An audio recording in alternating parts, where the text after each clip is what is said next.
The Boeing 737 was falling. Falling fast. Two experienced pilots pulling controls, nothing worked. "We're dead," the captain transmitted. 289 passengers screaming, diving toward Earth at 600 miles per hour. 90 seconds until impact. Until a tiny voice cut through the chaos, "No, we're not." Small hands, 9-year-old hands that couldn't even reach the pedals, grabbed controls nobody thought a child could understand. Her dead parents had made sure she could. Before you watch full story, comment below from which country are you watching. Don't forget to subscribe for more amazing stories. The thing about Zara Chen that nobody on Southwest Flight 2891 understood was this: she wasn't supposed to exist. Not in the way most people think about existence: breathing, living, taking up space in seat 8C with her purple unicorn leggings and her light-up sneakers that blinked pink every time she kicked the seat in front of her. She existed just fine in that way. No, Zara Chen wasn't supposed to exist as a pilot. 9 years old. 4 feet tall. 55 pounds. Missing her left front tooth, which had fallen out 3 days ago into her grandma's tomato soup, making them both laugh until grandma cried, though Zara suspected the crying wasn't really about the tooth. She clutched Captain Waddles, her stuffed penguin, worn soft from 1,000 anxious hugs, and stared out the window at clouds that looked like her father's handwriting. Messy. Beautiful. Gone. The businessman in 8B hadn't looked at her once. He was too busy typing angry emails on his laptop, his fingers punching keys like they'd personally offended him. The college student in 8A had headphones in, head bobbing to music Zara couldn't hear, lost in a world that didn't include annoying children in middle seats. Nobody saw her. That was fine. Zara had learned that being invisible was easier than explaining. Easier than saying, "My parents are dead." Easier than saying, "They spent their last living years teaching me to fly because they knew they wouldn't be here to protect me." Easier than saying, "I have more flight hours than most commercial pilots, but I can't legally drive a car for 7 more years." So Zara stayed quiet, pulled out her notebook, her father's handwriting filled every page, and read procedures the way other kids read comic books. Emergency descent checklist. Oxygen masks. Depressurization. Terrain warning responses. The flight attendant, Patricia, her name tag said, stopped by for the 4th time. "You okay, sweetie? Need anything? Snack? Juice box?" Zara shook her head. "I'm fine, thank you. Your dad meeting you in Chicago?" The question hit like turbulence. Zara's fingers tightened on Captain Waddles. "My aunt," she said quietly. "Thanksgiving." Patricia smiled that professional smile flight attendants perfect, warm but distant, and moved on. Zara returned to her notebook, to her father's words written in blue ink that had faded but never quite disappeared. "Baby girl, if you're reading this, something has gone wrong on a flight. Don't panic. You know what to do. I taught you. Mommy taught you. We're with you. Always." The handwriting blurred. Zara blinked hard. She didn't want to cry on an airplane. Crying made people notice you. Ask questions. Try to help in ways that didn't help at all. So she grabbed her Nintendo Switch instead, loaded up a game she wasn't really playing, and tried to be normal. Just a regular 9-year-old on a regular flight. Except Zara Chen had stopped being regular the day her mother sat her down at age 4 and said, "Baby, Mommy and Daddy are sick. We're going to go away. But first, we're going to teach you something special." 4 years earlier. Phoenix, Arizona. The Chen family home, small, warm, filled with photographs of airplanes and certificates from flight schools and a 4-year-old girl who didn't yet understand what death meant. Mei Chen sat across from her daughter at the kitchen table, holding hands that were already starting to shake. The diagnosis had been clear: progressive neurological disorder. Both parents. Same rare genetic mutation. 5 years, maybe less. Motor control would deteriorate. Reaction times would slow. Flying would become impossible long before death arrived. Two pilots whose entire lives were built around the sky, being told the sky was closing. But that wasn't the worst part. The worst part was Zara. Their daughter. 4 years old. Beautiful. Curious. Obsessed with airplanes because that's what happens when both parents are pilots, aviation becomes the family language. What happens to her? May had asked the doctors. When we're gone. Family, the doctor said. Grandparents? Siblings? David's mother was 63, healthy but old. May's parents were in Taiwan, elderly, unsuited for raising a young child. She'll be alone, David said, his voice cracking. Orphaned by age 9 or 10. They sat in the doctor's office, holding hands, facing a future that felt like a nosedive with no recovery possible. Then May said something that would change everything. We can't protect her from what's coming. But we can prepare her. The basement renovation started that week. $80,000 they didn't have. Credit cards maxed. Second mortgage on the house. Every spare dollar poured into building something that seemed insane to anyone who knew about it. A flight simulator. Professional grade. Multi-screen displays. Actual aircraft controls salvaged from a scrapped 737. Physics modeling accurate enough to train commercial pilots. And a chair modified with booster blocks so a 4-year-old could reach the controls. David, are you sure about this? May's sister had asked when she visited, seeing the setup. She's 4. This is crazy. We're dying, David said simply. We won't be here to protect her. But if we can teach her to save herself, if she's ever on a plane and something goes wrong, she'll know what to do. She'll survive even when we're gone. You're teaching a 4-year-old to land a plane. We're teaching our daughter that she's not helpless. That we loved her enough to give her every tool we could before we left. May had come down the stairs then, holding Zara's hand. Baby girl, want to play airplane with mommy and daddy? Zara's eyes went huge. Really? Really? We're going to teach you to fly. Like a real pilot. Like you.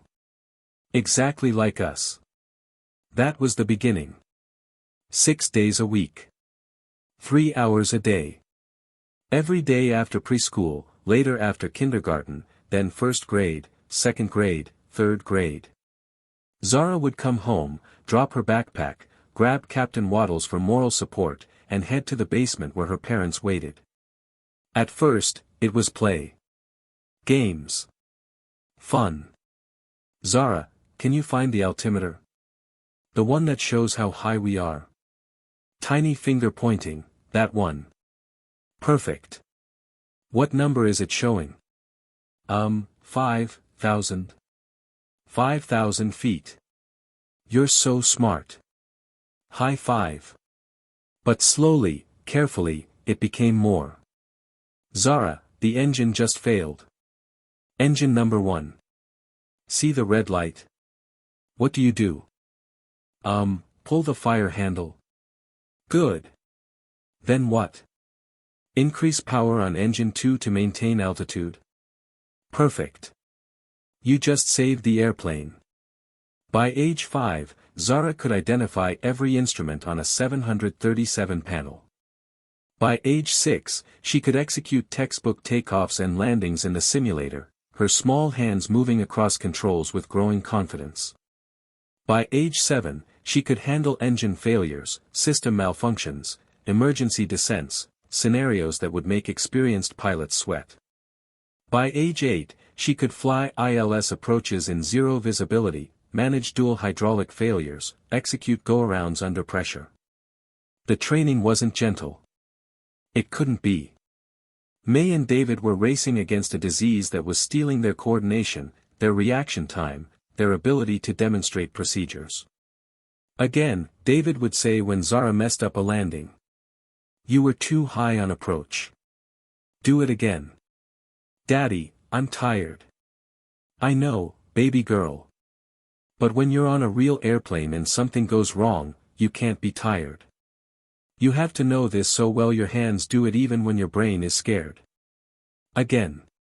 So she'd do it again. And again. And again. Until a perfect emergency landing became as automatic as breathing. They recorded everything. Hundreds of hours of audio, their voices explaining every scenario, every procedure, every possible disaster. Zara, if you hear terrain, you pull back on the yoke hard and push throttles forward. Don't think. Just do it. Promise Daddy. Baby, if engines go quiet, you have about 12 minutes to find somewhere to land. Look for roads, fields, anything flat. Mommy will help you. Just listen for my voice in your head. If the nose drops and won't come back up, you have 90 seconds. Use differential thrust. Create drag imbalance with speed brakes. Don't give up. Never give up. They made her practice until tears ran down her face from exhaustion. Then they'd hold her, kiss her forehead, and whisper, "We love you so much. This is because we love you. Remember that." Zara was 7 when her mother died. May had been getting weaker for months. Tremors in her hands. Difficulty walking. Words slurring. But she kept teaching until the very end. The last simulator session, May in a wheelchair next to the controls, Zara at age 7 executing a perfect single-engine landing, ended with May crying. "I won't be here to see you grow up," May whispered. "Won't see you graduate. Get married. Have babies. But Zara, baby, I need you to promise me something." "What, Mommy?" "Keep training. Keep learning. Your daddy will teach you everything I can't. And someday, maybe this will matter. Maybe you'll save yourself. Save others. And I'll be watching from wherever I am, so proud of my baby girl. I promise, Mommy." May died 3 weeks later. Peacefully. At home. Holding David's hand. At the funeral, 7-year-old Zara stood in a black dress she hated, holding Captain Waddles, not understanding why Mommy wouldn't wake up. David knelt down, tears streaming, "Mommy's flying now. In heaven. Where she doesn't need an airplane. She'll always watch over you. Can she see me practice? Every single time. Then I'll practice extra hard. So she's proud." David pulled his daughter close and sobbed. 1 year later, David was gone too. The disease took him faster than expected. By age 8, Zara was executing scenarios her father could barely explain anymore, his words slurring, his hands too weak to demonstrate. But he kept teaching. Right up until the end. The last coherent thing David Chen said to his daughter happened in the basement, Zara at the controls, David in a wheelchair, barely able to speak. "You're the best pilot I ever trained. Better than me. Better than Mommy. Remember everything. We love you so much. I love you too, Daddy." He died that night. An 8-year-old Zara Chen became an orphan with 2,400 hours of flight training and nobody to fly with anymore. Grandma Chen, David's mother, didn't understand what her son had done. Teaching a baby to fly airplanes, she'd say, shaking her head. David always was obsessed. But this was too much. She's just a child. But she kept the simulator. Kept it running. Let Zara practice when she wanted. Maybe it brings her comfort, Grandma Chen told her friends. Reminds her of her parents. Who am I to take that away?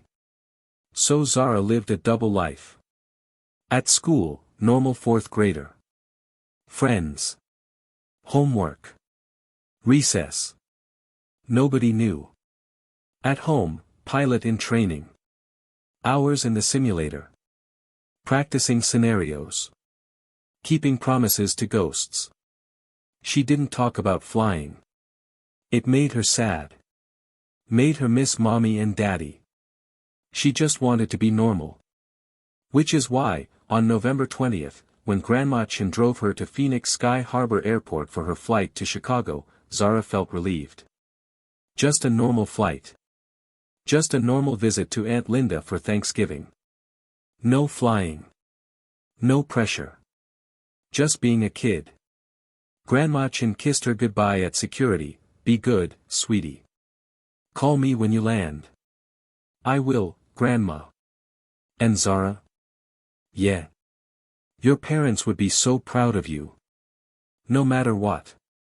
Zara hugged Captain Waddles and walked through security, not knowing that in 3 hours, she'd have to break every promise she'd made about staying normal. The Boeing 737 MAX, sleek, modern, beautiful, sat at gate B-17 like a patient metal bird. Zara boarded early with other unaccompanied minors, an airline employee walking her to seat 8C, middle seat, economy, exactly where a 9-year-old traveling alone belonged. The flight attendant, Patricia, kind eyes, professional smile, checked on her. You okay, honey? Need anything? I'm fine. Thank you. Window would have been better for a kiddo, but we're full today. Sorry about the middle seat. It's okay. Patricia moved on. Zara settled in, Captain Waddles on her lap, backpack under the seat in front containing, half-eaten gummy bears, her Nintendo Switch, and the notebook filled with her father's handwriting. The businessman took 8B, laptop out immediately, already annoyed at having a child next to him. The college student took 8A, headphones in, ignoring everyone. Boarding continued. Families. Business travelers. Tourists. 289 souls filling the aircraft. Nobody noticed Zara. Nobody saw anything special about the small girl with pigtails and light-up sneakers. Nobody knew. Captain Michael Reynolds, 22 years with Southwest, 15,000 flight hours, perfect safety record, settled into the left seat of the cockpit. First Officer Sarah Martinez, 10 years, 6,000 hours, equally solid, ran through pre-flight checks. Looking good, Captain. Weather's clear. Should be a smooth ride to Chicago. Perfect. Let's make it boring. In aviation, boring is beautiful. Boring means routine. Safe. Everyone goes home. They had no idea boring was about to end forever. 2:15 p.m., Southwest Flight 2891 pushed back from the gate.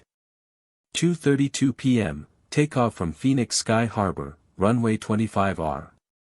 2:45 p.m., reaching cruising altitude of 37,000 feet. For the next 90 minutes, it was exactly what Captain Reynolds wanted, boring. Zara played her Nintendo Switch, half-heartedly jumping through levels, mostly thinking about Thanksgiving with Aunt Linda. Turkey. Stuffing. Pumpkin pie. Normal kid things. The businessman typed angry emails.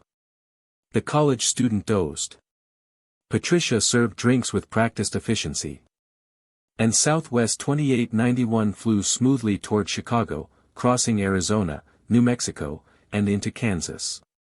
Until 4:23 p.m., somewhere over the endless flatness of America's heartland, when the universe decided boring was over. The first indication was a sound. Bang. Metallic. Violent. Deep from within the aircraft's belly. Zara's head snapped up from her game. She knew that sound. Her father had played it in the simulator 100 times. She'd heard it so many times it was burned into her memory like a song you can't forget. Hydraulic failure. Catastrophic. The aircraft began to shake. Not normal turbulence. Not bumpy air. This was violent trembling, like the airplane itself was having a seizure. Passengers looked up. Confused. Concerned. Then the nose dropped. Not gradually. Not gently. The aircraft pitched forward violently, throwing everyone against their seatbelts. Screams erupted. Laptops flew. Phones scattered. Drinks spilled.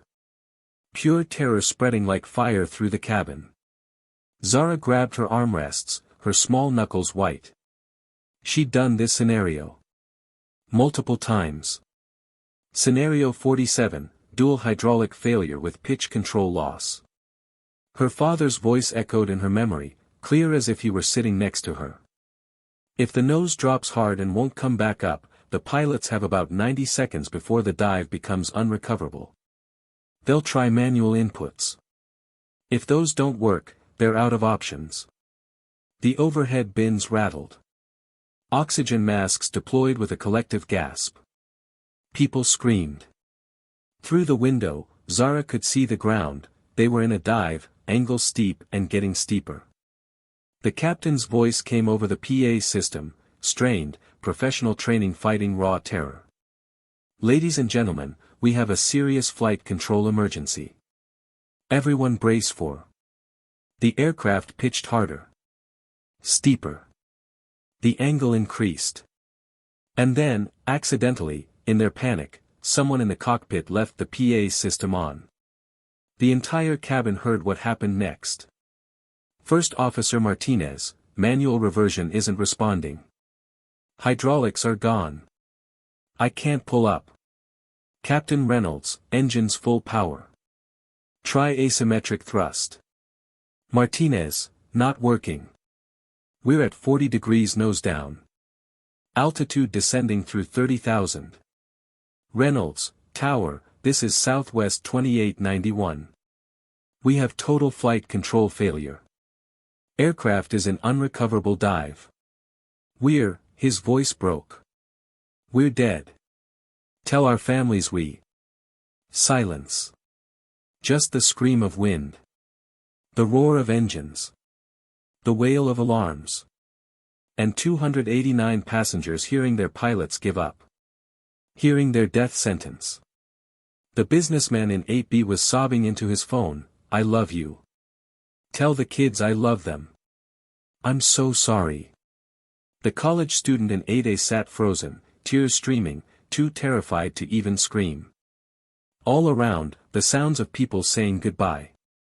Praying. Crying. Accepting. And Zara Chen, 9 years old, missing a front tooth, holding Captain Waddles the penguin, stared at the cockpit door and thought one thing. No. No, we're not. She unbuckled her seatbelt. Stood. The aircraft was shaking violently. Descending through 28,000 feet. 90 seconds until impact, maybe less. People didn't notice her moving. They were too busy dying. Zara walked forward, small, determined steps, toward where Patricia sat strapped in her jump seat, face white, tears running, accepting the end. A tiny hand tugged on Patricia's sleeve. Excuse me, miss. Patricia looked down at this child, this baby, and sobbed, Sweetie, please, sit down, I'm so sorry. I need to go to the cockpit. Patricia's brain couldn't process the request. Honey, no, you need to. I can fly, Zara interrupted. Her voice was small but absolutely steady. My mommy and daddy were pilots. They taught me. I have 2,400 hours of flight training. I know what to do. Patricia stared. A 9-year-old claiming she could fly. This was insane. Impossible. A child's delusion in the face of death. Scenario 47, Zara continued, her voice taking on a strange, mechanical quality, repeating words her father had drilled into her. Dual hydraulic failure with pitch control loss. Solution, use differential throttle inputs to control pitch angle, deploy speed brakes asymmetrically to create drag imbalance for directional control, and prepare for no-flap landing with manual gear deployment. I've practiced this scenario 83 times. My highest score was 92%. I know exactly how to fix it. Patricia's mouth hung open. This child had just rattled off technical procedures that Patricia didn't even understand. 25,000 feet. 1 minute until impact. Patricia Chen made an impossible decision. She unbuckled. Grabbed Zara's hand. Ran toward the cockpit. Pure chaos. Alarms screaming, terrain pull up. Captain Reynolds pulling back on the yoke with both hands, muscles straining, nothing responding. First Officer Martinez working every control frantically, throttles, trim, rudder, nothing working. The ground visible through the windscreen, rushing up impossibly fast. 20,000 feet. 50 seconds to impact. Patricia burst through the cockpit door with Zara. Captain. This child says she knows how to fly. Says her parents were pilots. Reynolds didn't even look back, voice desperate, get her out. We're about to crash. And then a small voice, so small it almost got lost in the noise, said 3 words that stopped time. No, we're not. Reynolds' head whipped around. He saw a 9-year-old child in unicorn leggings holding a stuffed penguin. What? Zara stepped forward, her voice louder now, certain, no, we're not dead. My daddy taught me this scenario. You're trying to pull up but the hydraulics are gone. Manual reversion won't work. But you can still fly, you just have to use the engines. Kid, we don't have time. Engine number 1 to maximum power. Engine number 2 to 60% power. That creates an asymmetric thrust differential. The aircraft will yaw slightly but the nose will start to rise. Then you deploy left side speed brakes only. That creates a drag imbalance. More yaw, more pitch change. The nose will come up. Martinez stared at this child. How do you? Then you maintain the engine differential and use speed brakes to control descent rate. You can't land normally, no flaps, no hydraulics, but you can control the dive enough to survive. I can show you. 18,000 feet. 40 seconds. Reynolds looked at Martinez. Martinez looked at Reynolds. 2 veteran pilots with 32 years combined experience, staring at a 9-year-old who was explaining procedures they'd never heard of. Because they'd never needed to. Because pilots don't practice scenarios where all hydraulics fail. It's too rare. Too catastrophic. But Zara's parents had made her practice it. 83 times. Because they knew their daughter might someday need to save herself. Captain, Martinez said, voice cracking, we have nothing to lose. Reynolds made the choice, tell me what to do. Zara's voice became mechanical, no longer a 9-year-old girl but a recording of her father's training, played back through her small body. Engine 1, maximum power. Now.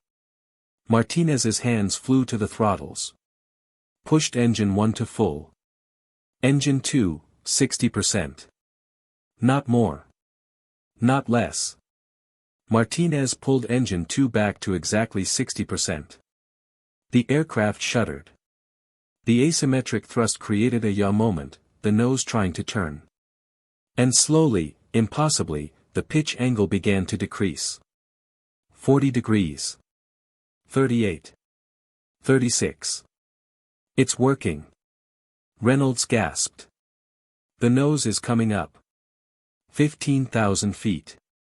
30 seconds. Left speed brakes only, Zara continued. Deploy them halfway. It creates drag on one side. The aircraft will yaw more. The yaw creates pitch change. Reynolds' hands found the speed brake lever. Deployed only the left side. The aircraft shuddered again, fighting, struggling, but responding. The nose continued rising. 34 degrees. 32. 30. 10,000 feet. 20 seconds. More power on engine 1, Zara said. Her voice was tiny but absolutely certain. My daddy says if you're gonna hit the ground, hit it going up, not down. Martinez pushed engine 1 past maximum, into emergency power. The nose rose faster. 28 degrees. 24. 20. 5,000 feet. 10 seconds. The dive was stopping. The aircraft was still descending, still falling, but the angle was becoming survivable. Reynolds pulled back gently on the yoke. It didn't respond to pitch, but it helped stabilize. 3,000 feet. 5 seconds. 18 degrees. 16. 14. 2,000 feet. 12 degrees. The aircraft leveled at 10 degrees nose down, still descending but controlled, manageable, alive. Reynolds stared at the instruments, hands shaking. We're not diving anymore. We pulled out. He turned to look at Zara. She was standing between the pilot's seats, too small to reach any controls, too light to even see over the center console, holding Captain Waddles the Penguin with tears running down her face. "How did you know that?" Reynolds whispered. "My daddy taught me," Zara said simply. "Before he died. He taught me all the scenarios. So if I was ever on a plane and something bad happened, I'd know what to do. So I could save myself even when mommy and daddy were gone." Martinez stared at her. "How old are you?" 9. "I'm in 4th grade. But I have 2,400 flight hours. My mommy and daddy were both pilots. They trained me every day for 5 years." Over the radio, air traffic control had been listening to everything: the emergency, the dive, the recovery. "Southwest 2891, this is Denver Center. We heard everything." Who is flying that aircraft?" Reynolds keyed the mic, voice shaking. "Tower, this is Southwest 2891. We have a 9-year-old passenger who just saved 289 lives." Silence. Complete shocked silence on the frequency. Then, "Southwest 2891, say again." "Did you say, 9 years old?" "Affirmative, Tower." "Her name is," Reynolds looked at Zara. "Zara Chen," she said into the mic, her tiny voice broadcast across aviation frequencies. "My mommy was Captain Mei Chen, Southwest Airlines. My daddy was Captain David Chen, American Airlines. They both died. But before they died, they taught me how to fly. They said if I was ever on a plane and something went wrong, I'd know what to do. They wanted me to be safe even when they were gone." Another long silence. Then a different voice, older, authoritative, heavy with emotion. "Zara Chen, this is General Marcus Webb, Air Force Command, listening on emergency frequency. I knew your parents. Mei and David Chen. They were 2 of the finest pilots I ever met. And it appears they created an even better pilot. Zara, can you help these pilots land that aircraft?" Zara looked at the instruments: altitude 4,000 feet, descending slowly but controlled, speed steady, aircraft wounded but flyable. "Yes, sir. We can land. But we need a really long runway because we can't use flaps. And the landing is gonna be rough. Really rough. And I can't do the actual flying because my feet don't reach the pedals. But I can tell Captain Reynolds and Miss Martinez what to do. If they trust me." Reynolds looked at this child, this impossible, miraculous child, and said, "I trust you completely." "Then let's bring everyone home," Zara said. And smiled, gap-toothed, 9 years old, holding a stuffed penguin. For the next 12 minutes, the world watched something impossible unfold. Zara Chen stood between the pilot's seats, so small she had to stand on tiptoes to see the instruments clearly, pointing at displays with one hand while clutching Captain Waddles with the other. Her voice, tiny but certain, guided 2 veteran pilots through procedures they'd never trained for. "Okay, we're at 4,000 feet. That's good. But we're still going down about 500 feet per minute. That's too fast. We need to slow the descent." "How?" Martinez asked, trusting this child completely now. "Increase engine 2 to 70%. Keep engine 1 at maximum. The differential gets smaller, so we descend slower." Martinez adjusted throttles. The descent rate decreased. 400 feet per minute. 300. Perfect, Zara said. Now we need to talk to the tower. We need a really long runway. And we need emergency vehicles. Lots of them. Reynolds keyed the radio, Denver Center, Southwest 2891. We need the longest runway available. We'll have no flaps, no hydraulics, and we're coming in fast. Very fast. Southwest 2891, Denver International Runway 16 is 16,000 feet. We're clearing it now. Emergency vehicles are rolling. Zara, Reynolds asked, what speed do we need? She closed her eyes, and her father's voice spoke through her memory. No flap landing, baby girl. You'll be going about 200 knots when you should be going 130. The airplane will float. It won't want to land. And when it does land, it's gonna be hard. Real hard. But if you keep the wings level and the nose straight, you'll be okay. 200 knots, Zara said, opening her eyes. We're gonna be going really fast. The landing will be really hard. People might get hurt. But we'll be alive. At Air Force Command, General Webb had scrambled two F-16 fighters from Buckley Air Force Base. Viper lead, you are cleared hot. Proceed to intercept Southwest 2891. Visual escort only. That aircraft has a 9-year-old pilot talking them down. In his F-16, Major Sarah Reeves couldn't believe what she'd heard. Tower, confirm, did you say 9 years old? Affirmative, Viper lead. 9-year-old Zara Chen, daughter of Captain Mei Chen and Captain David Chen. Both deceased. Both legendary pilots. The child has over 2,000 hours of simulator training.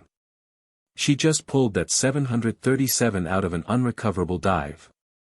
Reeves felt chills, copy that. Viper lead is en route.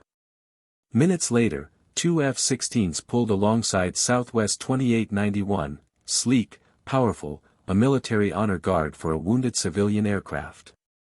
Reeves keyed the radio, Southwest 2891, this is Viper lead. We have visual contact. Looking good from here. Zara, your parents would be so incredibly proud of you. We're with you all the way down. Inside the cockpit, Zara's eyes filled with tears. Can you tell them, she whispered. Can you tell my mommy and daddy that I remembered everything they taught me? Reeves' voice cracked, they already know, sweetheart. They're watching. And they're so proud. Back in the cabin, Patricia had made an announcement. Ladies and gentlemen, this is Patricia. We're going to land safely. Thanks to a very special passenger, a 9-year-old girl named Zara Chen, who knew exactly what to do when our pilots needed help. When we land, it's going to be rough. Stay in your seats. Stay buckled. And when we're on the ground, thank that little girl. She just saved all our lives. The businessman in 8B was crying, there was a kid sitting next to me. This whole time. The college student in 8A pulled off her headphones, stunned, the girl in the middle seat. All through the cabin, people were crying, praying, holding hands with strangers. Altitude 1,000 feet. Denver International Airport sprawled below, massive, modern, ready. Zara stood between the pilots, her small hand pointing at instruments. Okay, we're lined up with the runway. Good. Speed is 205 knots.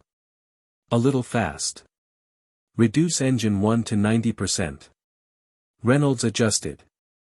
Speed decreased slightly. Altitude 500 feet. We're close now. Don't flare too much, that's when you pull back before landing. If you flare like normal, we'll float forever and run out of runway. Just let the airplane settle. Let gravity do the work. Copy that, Reynolds said, his hands steady now, trusting this child completely. 300 feet. The F-16s peeled off, giving space. 200 feet. The runway filled the windscreen, long, gray, beautiful. 100 feet. Almost there, Captain Reynolds, Zara said softly. You're doing great. My daddy would say you're a really good pilot. 50 feet. When we touch down, it's gonna be really hard. Don't be scared. The tires might explode. That's okay. Just hold the nose straight. Use the engines to steer. Engine 1 more power turns left, engine 2 more power turns right. You can do this. 20 feet. 10. Reynolds whispered, here we go. 5 feet.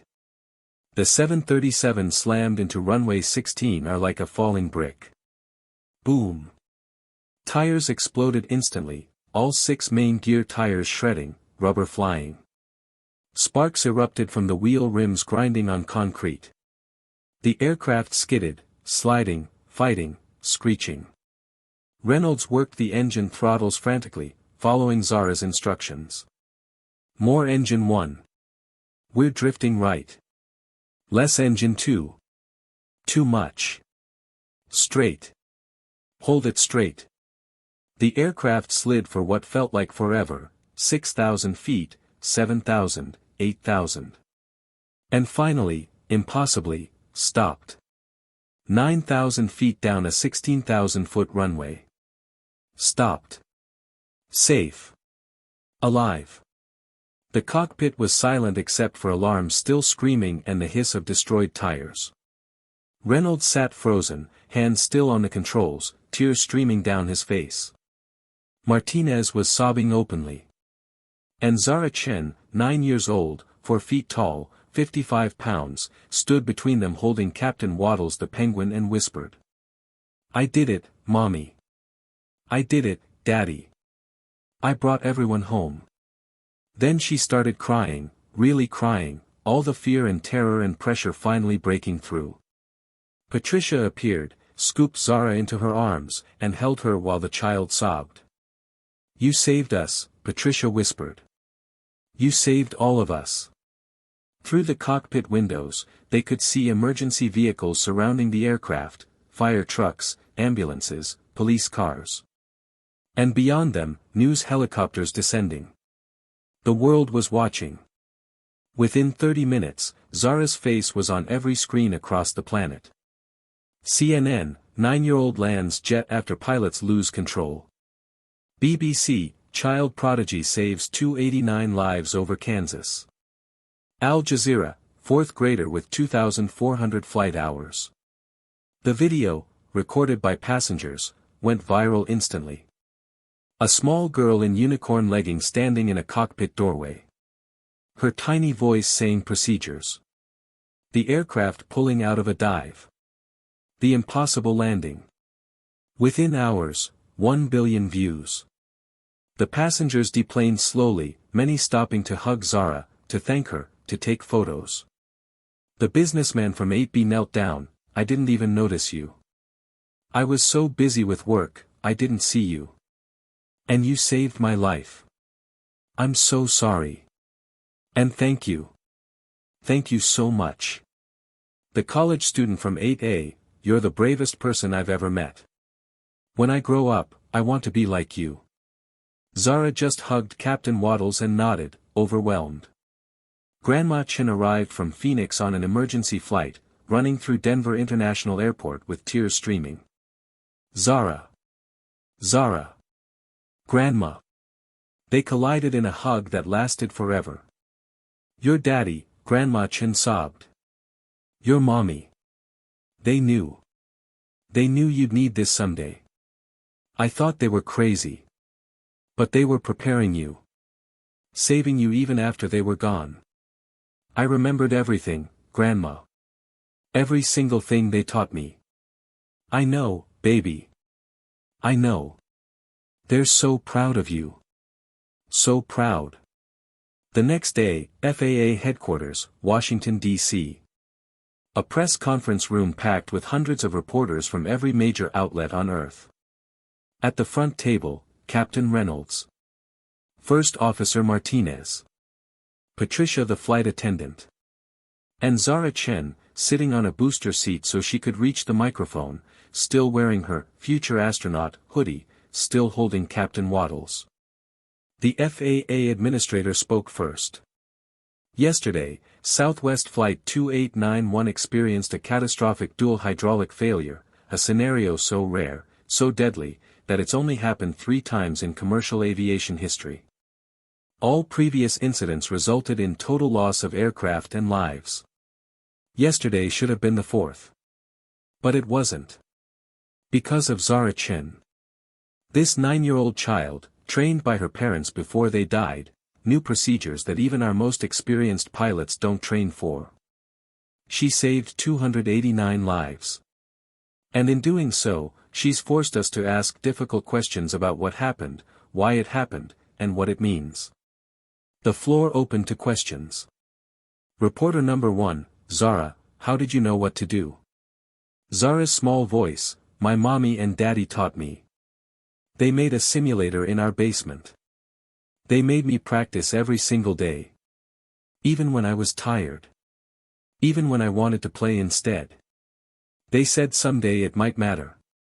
And they were right. Reporter number 2, do you think your parents were right to train you? You were only 4 years old. Zara thought for a long moment, hugging Captain Waddles. My mommy and daddy were sick. They knew they were going to die. They knew I'd be alone. They couldn't protect me after they were gone. So they did the only thing they could, they taught me how to protect myself. Was it hard? Yeah. Sometimes I cried because I was tired. Sometimes I didn't understand why we had to practice the same thing over and over and over. But yesterday, I understood. They practiced with me so much that my hands knew what to do even when I was really scared. My daddy's voice was in my head telling me the steps. My mommy's voice saying, you can do this, baby girl. Yesterday, 289 people went home to their families. Mommies and daddies and grandmas and grandpas and kids. They're alive because my parents loved me enough to teach me. So yeah. I think they were right. Not a dry eye in the room. Reporter number 3, there are people saying your parents put too much pressure on a child. That this was child abuse disguised as training. What do you say to that? Zara's voice got quiet, my parents are dead. They can't defend themselves. So I'll defend them. They didn't abuse me. They loved me. Every single day, they told me they loved me. Every simulator session ended with hugs and kisses. They were dying. They were scared. Not for themselves, for me. For what would happen to me when they were gone. So they gave me a gift. They gave me the ability to save myself. To save others. They turned me into someone who could face the worst and not give up. People are saying they gave me a burden. But they gave me power. They gave me confidence. They gave me knowledge. And yesterday, that gift saved 289 lives. So don't you dare say my parents were bad. They were the best parents ever. They loved me so much they spent their last years making sure I'd be okay without them. That's not abuse. That's love. The biggest love there is. The room exploded with applause. Reporter number 4, Zara, what do you want to be when you grow up? Zara smiled, gap-toothed, 9 years old. I'm gonna be a pilot. A captain. Like my mommy and daddy. I'm gonna fly for them since they can't fly anymore. I'm gonna save people. Bring them home safe to their families. Because that's what pilots do. And that's what my parents taught me. When I'm big enough to reach the pedals for real, I'm gonna fly. And my mommy and daddy will be watching. Proud. But not everyone celebrated. The debate raged across social media, news outlets, academic circles. Child prodigy or child exploitation? Did dead parents give gift or trauma? The ethics of training a 4-year-old to face death. Child psychologists weighed in. This child was robbed of her childhood. Forced to carry adult responsibilities. The trauma will emerge later. Aviation experts countered. This child saved 289 lives using skills most commercial pilots don't have. Her training was extraordinary. Ethicists debated. The parents couldn't have known this would happen. They trained her based on fear, not evidence. That's not love, that's projection of their own terror onto their child. The parents did know something could happen. Statistics say most people fly multiple times in their lives. They gave their daughter the tools to survive the statistically unlikely but potentially catastrophic. That's not fear, that's preparation. The arguments went on for weeks. But the 289 passengers from Southwest Flight 2891 didn't debate. They started a foundation, the May and David Chen Memorial Foundation for Aviation Safety Education. Its mission: teach children basic aviation safety. Not to make them pilots, but to make them informed passengers who understand what's happening during emergencies.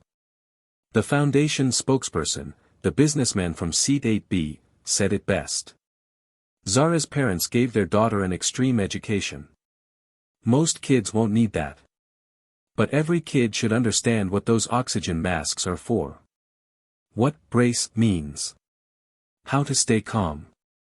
Zara's parents couldn't save themselves. But they saved their daughter. And in doing so, they saved all of us. We're going to honor that by making air travel safer for everyone's children. 3 months later, FAA headquarters. Zara sat in a conference room, still small, still 9, now missing her right front tooth too, while administrators debated her future.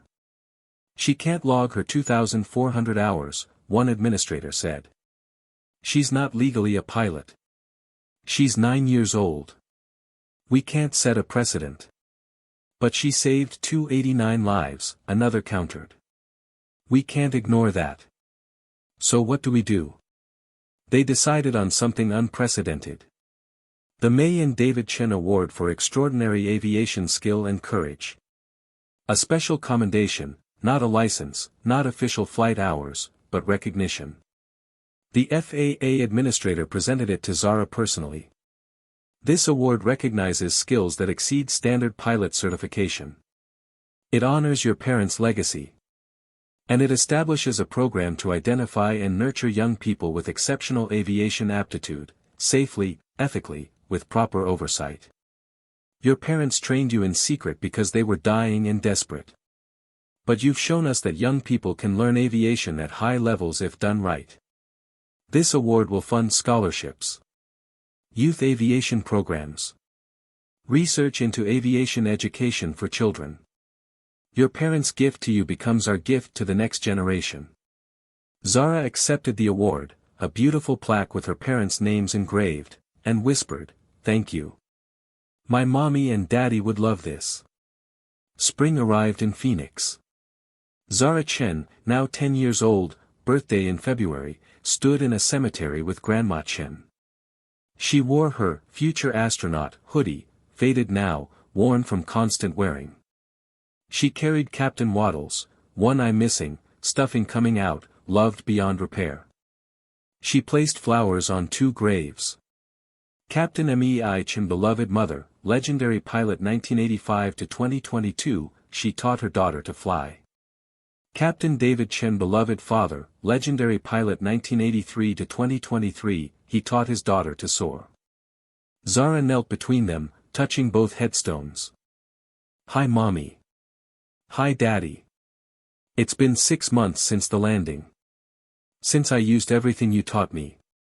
Everyone's still talking about it. Some people say you were wrong to train me. That you put too much pressure on me. That I should have just been a normal kid. But I don't think so. You gave me a gift. You gave me knowledge. You gave me courage. You gave me the ability to save myself and save others. Yeah, I was only 4 when we started. Yeah, I cried sometimes because I was tired.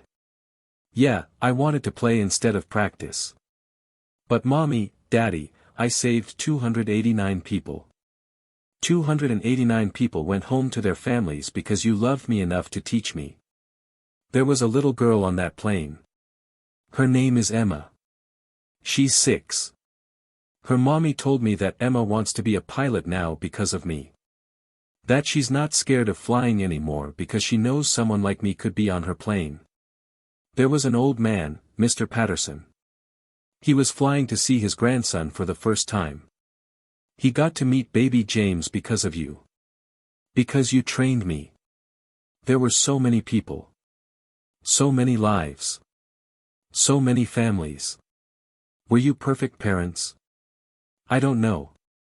I was just a kid. I don't remember everything. But I remember you loved me. Every single day. Even when training was hard. Even when you were sick and tired and scared. You loved me enough to give me everything you had. Every skill. Every procedure. Every word of wisdom. You couldn't stay with me. But you made sure I'd be okay without you. That's not abuse. That's not trauma. That's not wrong. That's love. The biggest, most powerful love there is. Grandma lets me practice in the simulator still. I'm getting even better. Learning new scenarios. New procedures. The FAA is talking about letting me get my actual pilot's license when I'm 16, 10 years early. They're making special rules. Because of what I did. Because of what you taught me. In 6 years, I'll be old enough to fly for real. Not in a simulator. In the actual sky. And Mommy, Daddy, I promise I'll make you proud. I'll be the best pilot ever. I'll save people. Help people. Bring them home safe. I'll fly for you. Since you can't fly anymore. I miss you so much it hurts. Every single day. But when I'm in the simulator, when I'm practicing, I feel close to you. Like you're still teaching me. Still with me. People ask if I'm angry that you spent my childhood teaching me to fly instead of letting me play. I tell them no. Because childhood is temporary. But what you taught me is forever. You gave me 5 years of training. And those 5 years saved 289 lifetimes. That's not a burden, Mommy and Daddy. That's a miracle. Thank you. For everything. For loving me. For teaching me. For making me into someone who doesn't give up. Someone who says, no we're not, when everyone else gives up. I love you. Forever and ever. Your baby girl, Zara. She hugged Captain Waddles tight, tears streaming down her face. Grandma Chen stood behind her, hand on her shoulder, crying too. Above them, the sky was perfect, clear, blue, infinite. A Southwest 737 passed overhead, engines roaring beautifully, contrails white against blue. Zara looked up. Watched it fly. And smiled through her tears. Because somewhere up there, in the endless sky, she knew her parents were flying too. Not in an airplane. But free. Together. Watching their daughter become exactly what they trained her to be. A pilot who saves lives. A girl who refuses to give up. A child who carries her parents' love in every procedure she knows, every landing she'll ever make, every life she'll ever save. Zara stood. Wiped her tears. Looked at the sky one more time. And whispered the words that had saved 289 lives. No, we're not dead. A pause. A smile. A promise. We're flying. Forever. Captain Zara Chen, age 20, youngest commercial pilot in FAA history, stood in front of her Southwest 737. She ran her hand along the fuselage, feeling the metal, feeling the history. This wasn't the same aircraft from 10 years ago. That one had been retired, preserved in the Smithsonian Aviation Museum as the Miracle of Flight 2891. But this was the same model. Same airline. Same dream. In her pocket, Captain Waddles the Penguin, too worn to fly now, but carried always for luck. On her uniform, wings. Captain's wings. Earned. Deserved. In her heart, her parents. She climbed into the cockpit, left seat, captain's seat, and ran through pre-flight checks. Her first officer, a veteran with 30 years' experience, looked at her with respect. "Ready, Captain." "Ready." She keyed the radio, "Tower, Southwest 4729, ready for departure." "Southwest 4729, cleared for takeoff, runway 25R." The same runway her parents had flown from thousands of times. Zara pushed the throttles forward. The engines roared. The aircraft accelerated. And as the wheels left the ground, as Phoenix dropped away below, as the sky opened up infinite and blue, she heard her parents' voices one more time. "We're so proud of you, baby girl. Fly safe. Bring them home. We love you forever." Captain Zara Chin smiled, tears in her eyes, and whispered back, "I love you too, Mommy and Daddy. Thank you for teaching me to fly." And she did what she was born to do. She flew. This story is dedicated to every parent who prepares their children for a future they won't see. To every child who carries their parents' love forward. And to every pilot who brings people home safe, because that's what pilots do.